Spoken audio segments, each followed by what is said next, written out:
पञ्चविधकषायकल्पना। स्वरस यन्त्रनिष्पीडिता द्रव्यात् रसः स्वरस उच्यते। यन्त्रनिष्पीडिता द्रव्यात् रसः स्वरस उच्यते। यन्त्रनिष्पीडिता द्रव्यात् रसः स्वरस उच्यते। कल्क यः पिण्डो रसपिष्टानां स कल्कः परिकीर्तितः। यः पिण्डो रसपिष्टानां स कल्कः परिकीर्तितः। यः पिण्डो रसपिष्टानां स कल्कः परिकीर्तितः। श्रुता वह्नौ तु क्वथितं द्रव्यं श्रुतमाहुश्चिकित्सका। वह्नौ तु क्वथितं द्रव्यं श्रुतमाहुश्चिकित्सका। वह्नौ तु क्वथितं द्रव्यं श्रुतमाहुश्चिकित्सका।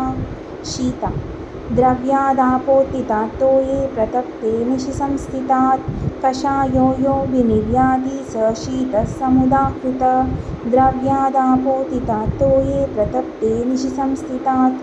द्रव्यादापोतितात् तोये प्रतप्ते निशि संस्थितात्। द्रव्यादापोतितात् तोये प्रतप्ते निशि संस्थितात्।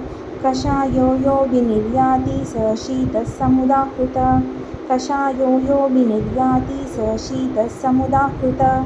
कषायो यो विनिर्याति स शीतः समुदाहृतः। द्रव्यादापोतितात् तोये प्रतप्ते निशि संस्थितात्। कषायो यो विनिर्याति स शीतः समुदाहृतः। द्रव्यादापोतितात् तोये प्रतप्ते निशि संस्थितात्। कषायो यो विनिर्याति स शीतः समुदाहृतः। द्रव्यादापोतितात् तोये प्रतप्ते निशि संस्थितात्। कषायो यो विनिर्याति स शीतः समुदाहृतः। फाण्टा क्षिप्त्वोष्णतो ये मुदितं तत्फाण्टं परिकीर्तितं। क्षिप्त्वोष्णतो ये मुदितं स फाण्टं परिकीर्तितं।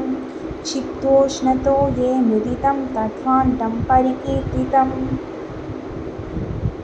तेषां यथा पूर्वबलाधिक्यं यन्त्रनिष्पीडिता द्रव्यात् रसस्वरसमुच्यते। यः पिण्डो रसपिष्टानां स कल्कः परिकीर्तितः। वह्नौ तु क्वथितं द्रव्यं श्रुतमाहुश्चिकित्सका। द्रव्यादापोतितात् तोये प्रतप्ते निशि संस्थितात्। कषायो यो विनिर्याति स शीतः समुदाहृतः। क्षिप्त्वोष्णतो ये मुदितं तत्फाण्टं परिकीर्तितं। यन्त्रनिष्पीडिता द्रव्यात् रसस्वरस उच्यते। यः पिण्डो रसपिष्टानां स कल्कः परिकीर्तितः।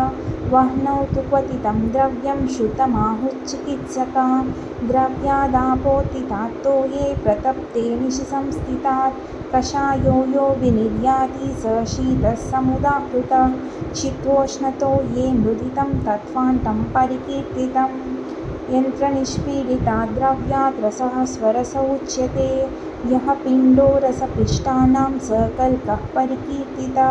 वह्नौ तु क्वथितं द्रव्यं श्रुतमाहुश्चिकित्सका। द्रव्यादापोतितात् तोये प्रतप्ते निशि संस्थितात्। कषायो यो विनिर्याति स शीतः समुदाहृतः। क्षिप्त्वोष्णतो ये मुदितं तत्फाण्टं परिकीर्तितं।